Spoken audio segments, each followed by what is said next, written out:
Okay, Baruch Hashem, welcome to letter number 15 of 30 letters in 30 days. We'll start our learning with a little tzedakah. I got the Kel Chabad Pushka app, and let's give $1. Oh, did I not turn off the silencer? Hold on. If you can't hear it, what's the fun in that? How do you do this? Let's see. There you go. And we'll shake it up. Fun. Okay. Let me re-silence this. Silenced. Okay. Letter number 15. Without further ado, we'll pull up the PDF. The PDF should be if you're watching on YouTube, the PDF should be in a link in the description below. If you're watching on SoulWords.org, there's a little thing you click underneath the video that says study guide, I think. If you're listening on podcast platforms like Spotify or Apple Podcasts, I can't help you. I don't know how to put a document up there. Sorry. Okay. Baruch Hashem, Chassidim, Tavshin Yudalet, Brooklyn, Rav Chassid, Vasek Chassid Yishur Elokim, Nechem V'Noim, Oisek B'Tzarech Tzibur, Rav Nissan Nemanov. It says Nun, but that's what it is. Nissan Nemanov, Shiachya. Shalom Avracha. So the Rebbe is writing to Rabbi Nissan Nemanov, who was a mashpia of not just in the yeshiva in Bournois, but a mashpia of Anash, meaning a mentor to the yeshiva students, but also to the community. That's really where the main focus of this letter is, and Rabbi Nissan's role as a mentor and a leader within the community of Anash, of Chassidim in Paris, in France. Okay. And just to note, the date I said was Chassidim, so we're talking about like after Pesach, right? Okay. Just keep that in the back of your mind, that this letter is written a few weeks after Pesach. Masha Hinani, I hereby acknowledge Kabbalas Michtave me Beis Iyar, your letter from the date of Beis Iyar. V'tach Chuaschein, thank you. Ala B'suras Tevis for the good tidings. Asher Abechina Shala Talmidim Harosa as they lernen gut, ganz gut, ubevade gam ben yonim d'yira shemaim. Thank you for the tests. I think Rebbe Nissan actually sent the marked up tests, maybe even the tests themselves to the Rebbe, but indicating that the Bachram had learned their subject matter well, and the Rebbe says that, and certainly they're learning also in matters of Yiras Shemaim. Hashem Yisborach yatzlichu v'yatzlicheim. Hashem should give them success. Shayidei psicha shi be'erech delamata kuchudish al machat. That by opening up even the eye of a needle, then it should be reciprocated disproportionately from on high, that an opening, the width of the entrance corridor of the Beis Hamikdash should open for them. This is a classic saying. Hashem says, if you open for me like the eye of a needle, meaning a tiny amount, I'll open for you like the opening of the Beis Hamikdash. And the Rebbe adds here something I don't think I've seen before. Shagam be'erech I'll open for you from above like the opening to the Beis Hamikdash.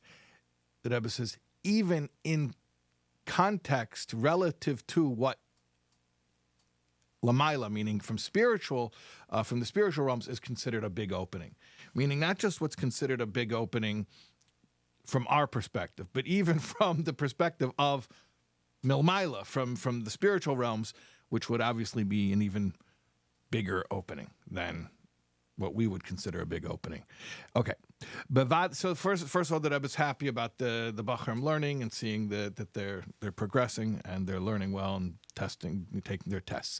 Bevade l'meiser la'ira al ha'chreach ha'gomer le'haschil ba'oid ma'id b'meretz shi'avoyu Talmidim lilmoid bimei ha-vakant v'ulai be'efshar gam koidem lezeh v'chein b'negei letalmidim de beis Rivka im yochel lezarzam b'zeh betach yaseh af shekasavti lehem gam ba'ofen yosher v'al yihi adavar kal be'einav ki melvad piskim abal shem tov v'yedua shebeshvil pu'ula achas toiva v'gashim is oiberuchnias la'adam echod kedoi siridas aneshama lamata lemeshech ayin pei shana ve'emeka inyan mizbar al pi mashakosav Rabbeinu Azakin B'Tanya Say Perek Chav Hey V'Yuchad Zel Amaylo Hu Nitzchi Le'elam Voed. Okay, that was a lot, but let me just translate that. The Rebbe is referring to students who are learning in Lubavitch during their vacation. From what I understand, these are students who are not learning in Jewish schools during the regular year. I guess their parents wanted something for them to do during vacation. Maybe they were also motivated by a desire that their children should receive some type of Jewish education. But the main thing is, these are like sort of like public school kids who are in the Lubavitch system, but only for like times when their regular school isn't going on. So the Rebbe says that it's very important to start early on the efforts. Well, I imagine what it means early on, meaning it's Iyar, like May. I don't know when the vacation started for these kids in France, but let's say June, summer vacation. So like, don't wait till the last minute. Start working on it now to get these kids to come learn in Lubavitch. The Rebbe says this also applies to Beis Rivka, not just for the boys' school, but also for the girls' school. And the Rebbe says, although I wrote to them directly, I guess to the people who are involved in Beis Rivka, but the Rebbe is telling Rebbe Nissan, it wouldn't be so bad if also you would also remind them. And then the Rebbe invokes the famous saying of the Baal Shem Tov that neshama comes to the world for 70, 80 years just to do a favor for another. And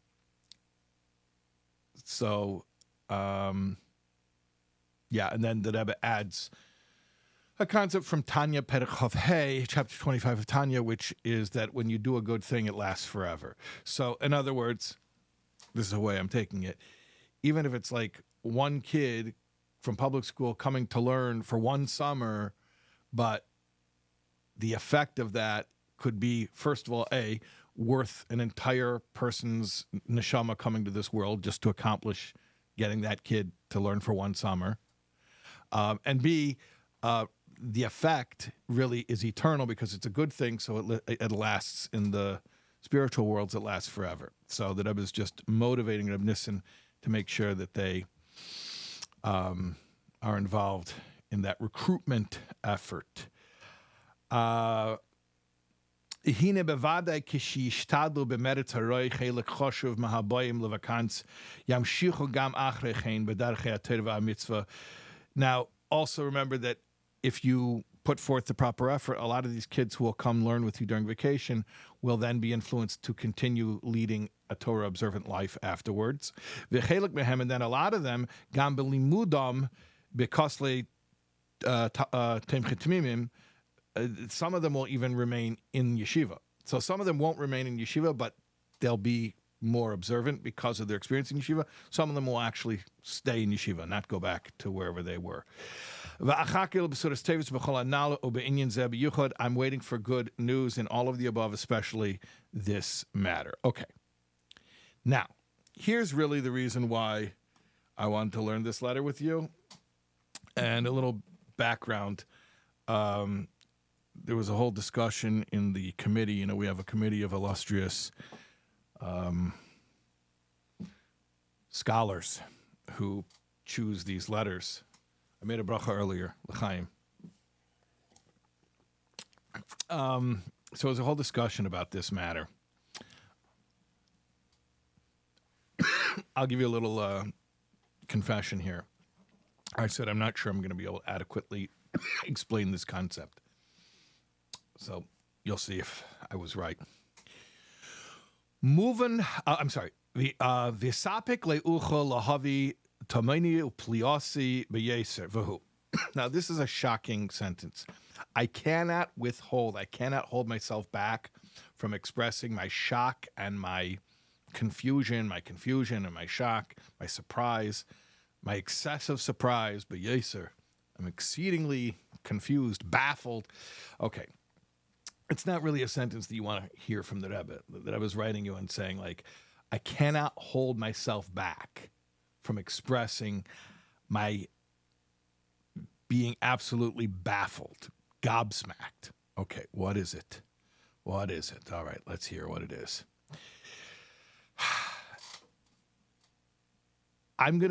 Here's a spoiler. I'm going to tell you what it is because Rabbi Nissan, I'm sure, knew exactly what it was referring to right when the Rebbe started, but it takes a bunch of lines to actually say what the actual thing is, so I'm just going to tell you. When was this letter? You remember from 10 minutes ago when I read the date of the letter? Right, it was from Iyar. Do you remember the date? Ches? Was it Ches Iyar? So, I made a point, it's Ches Iyar. It's a few weeks after Pesach. It has to do with matzah. It has to do with where they got their matzah from. Okay?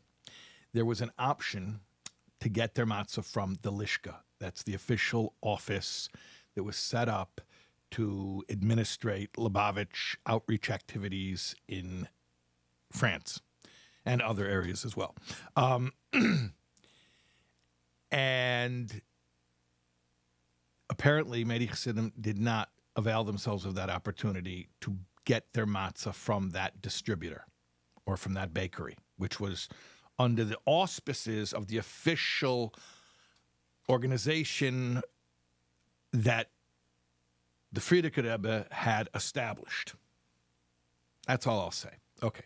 So the Rebbe says, I'm absolutely befuddled by this. Muvan al pi hamuva bekama mekemis bedach befrat va'inyan de tmias Moshe Rabbeinu ma'ayin li basar ki lo hayazeh b'medregase klal. It's understood from what's brought in Chassidus in many places, especially regarding Moshe being perplexed. Where am I supposed to get meat from? The people in the wilderness were complaining, we need meat. And Moshe says, ma'ayin li basar, where am I supposed to get meat from? Meaning to say, is this my job? Is this my job? I'm Moshe Rabbeinu. Moshe Kibul Torah Messinai. I receive the Torah. I teach Torah. What am I, a caterer? I'm a Rosh Hashiva. I'm not running a restaurant over here. So Moshe was perplexed by this. V'afal pikein, and nevertheless, as Chassidus explains, av shetainose chazaka haisa, even though his argument was a very strong one. And what's the proof that it was a good argument? Where he says, gather me 70 men, the 70 elders, meaning to say, Moshe Rabbeinu had to assemble around him like people of a lower level. In other words, this is on such a low level for me. How can I deal with such a thing like this? Okay, so you'll get delegates. You get representatives, shluchim. Harei b'cholzeh, nevertheless, gam hashpos habasa hoisa yodei. In the end, the people, even though it was sort of like a crass thing for them to ask, they're bothering Moshe Rabbeinu about meat. You're going to the Rebbe, you're going to the tzaddik, you're going to the teacher, and you're saying, you want meat? Like, why is that his job? And nevertheless, we see that it was his job. Okay, so he had to delegate responsibility to the Shivim Zakenim in order to pull this one off, in order to come down to that level. But it did come through him. And the Rebbe says in the parentheses, Ela shahoya gam mamutza b'davar. Okay, yeah, there was an intermediary that was required for that. But what's the point? What's the upshot of this story? The way it's interpreted in Chassidus. Shemezem moving shekol hashpois hamkusharim v'chasidim, that everything that those who are connected to Moshe, and those who are the Chassidim of Moshe, everything they receive, tzrich aliyos kshura be'eza eifen shehu im nisiyam v'chulu. It has to be connected somehow to their nasi. Meaning to say, you would think that when it comes to basar, okay, maybe even you shouldn't be crying for meat. But if you are going to cry for meat, don't bother Moshe about it. Why do you have to talk to Moshe about it? And yeah, what's the conclusion? No, if you're going to cry for meat, then you better get Moshe's meat. Get the meet that Moshe will arrange for you. And even if he has to get Shivim Zakanim to act as intermediaries to arrange it, but it needs to come from Moshe. I remember one time I was sitting at a Fabrengen many years ago at the aisle on Shabbos, and someone was saying, when I go into the aisle, what am I supposed to write to the Rebbe? Am I supposed to say everything? Like, do I tell the Rebbe I lost 10 pounds? And another guy says to him, if you wouldn't tell the Rebbe you lost 10 pounds, why did you do it? If it wasn't something you would tell the Rebbe, why did you do it? And he wasn't telling him that he shouldn't lose 10 pounds. He was saying, if you did it, then obviously it has to have some connection. Like that, yeah, you say that also when you go into the... At any rate, the point is, even something really, really arguably crass, mundane, but if you have the option of getting it generic or getting it from Moshe, you get it from Moshe, even if it doesn't seem like a Moshe type thing to be involved in. Okay. Muchrach mizeh shederenu shazacha shekveit kishmei v'chami admor zecher tzadik v'kodesh levrocha l'chayim le'elam haba nishmosig begin ze miroimim zechuse yoganelu hu manhiga v'rayai.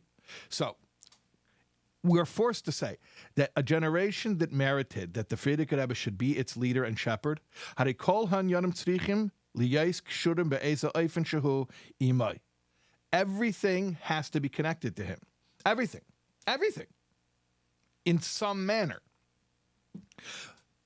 Even crass things, everyday things, mundane things that you wouldn't even think to connect to the Rebbe, yeah, that also has to be connected to the Rebbe. So therefore, v'alach has come, how much more so? Shekein tzarech liyes eitzel anash, v'atmimim, b'nei beisam, when you're talking about the Chassidim, the people who are supposed to be connected to the Rebbe, and their children, their families, shichyu, and how much more so, when you're talking about not mundane things like just I want meat, but something that's a mitzvah. Remember, I told you the spoiler that it's talking about the matzah for Pesach. The Rebbe didn't say yet the matzah, but that's what it's talking about.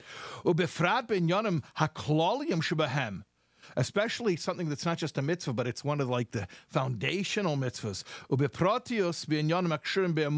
And especially something that's connected to the concept of faith. Right? Matzah is called Mechla de Mnusa in the Zohar, the food of faith. Like it says, the people believed in Hashem and in Moshe. So meat may not be Moshe's department, and yet even meat you go get from Moshe. So how much more so? Emunah, which Yaminu B'Hashem of Moshe Avdei, Emunah is definitely Moshe's department, and you're going to get Emunah from somewhere else other than Moshe? Doesn't make sense. Like it says in the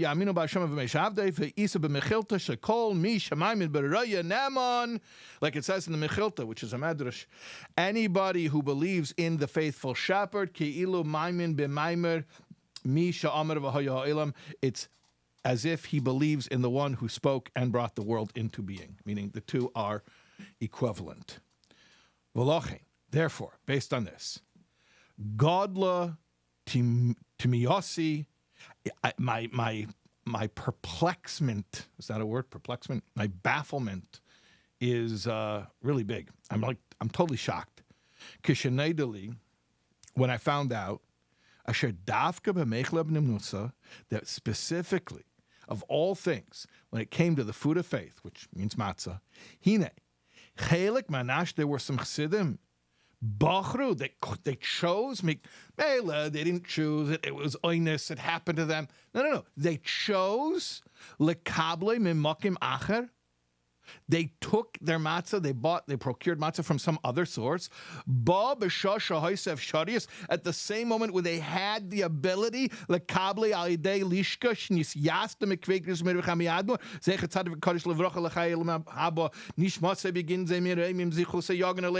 could have procured it from the office established by my father-in-law, the Rebbe. The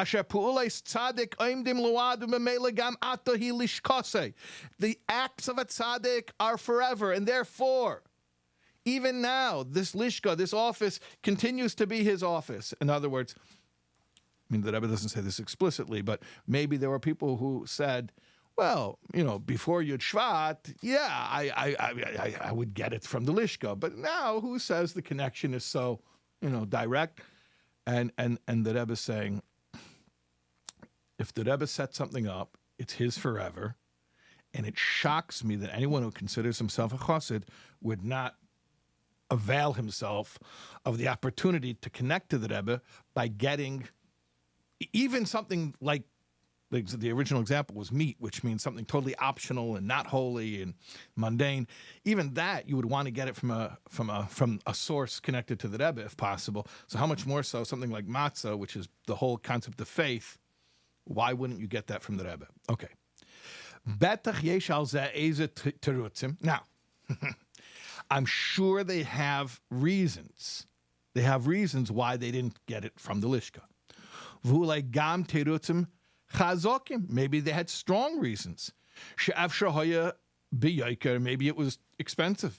Maybe it cost more. Maybe it wasn't so well baked. Maybe the other stuff was baked better. Maybe they didn't like the guy who sells it.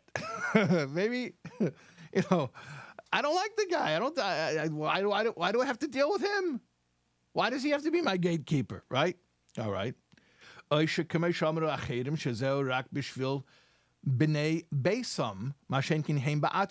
like some people say, it's for the kinder. I got the kids the other matzah. For me, I'm a makusha. Of course, I got the matzah from the lishka. That's what I eat. And the Rebbe says in parentheses, really, when it comes to amunah, you could distinguish like that an adult needs one type of amunah and a child needs another type of amunah. And it's even weirder when you make that distinction when it comes to Pesach. The whole concept, Kabbalistically, of Pesach is katnus da Abba. The Abba means meichen. The chokhmah, that when you're in Galus Mitzrayim, chas v'sholom, the chokhmah is in a state of katnus, and it's like a little child who needs to eat wheat. He needs to eat dogon in order for his brain to develop and he can start speaking and becoming verbal.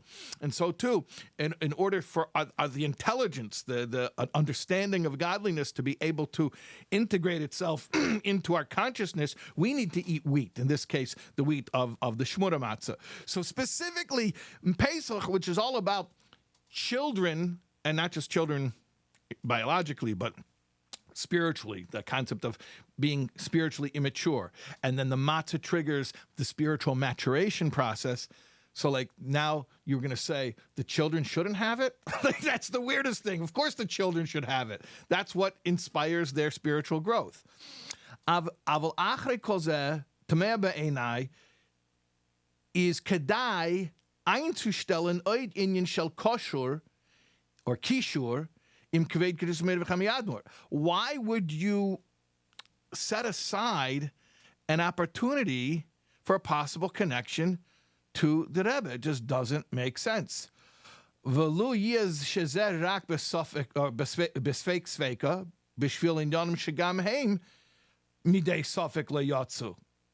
other words, even if it's a remote possibility that where you get your matzah from will connect you to the Rebbe or not, but you're giving that up for something where the benefits that you're supposedly getting from the other place, that's also a suffix. Who says that's any better? To go and receive your food of faith from another place. Who says you're benefiting? So what did you gain? You could argue, I'm not sure I will gain by getting from the matzah that's connected to the Rebbe. I'm not sure if that will really work or really have a benefit. So the Rebbe says, let's say it's a fake. Let's say maybe it's not so certain that it'll benefit you. But then why did you choose the other thing? That has certain benefits. What? That it's cheaper? That you can avoid the salesman who you don't like? Now the Rebbe says, I don't want to name names. I don't want to say who did this. In case if he had dvarim elav, that's why I'm writing to you, to Rebbe Nissan. Kevin shebavade hu umushpov lokachu shmura dafka mahabekari akshura im alishka. Because I know you and your guys bought from the official bakery from the Lishka. So I'm writing to you. I wouldn't write to the guys who I know didn't get their matzah from the Lishka, because then it's like sort of outing them. I'm not trying to out anybody. I'm writing to you because I know you're not directly involved. And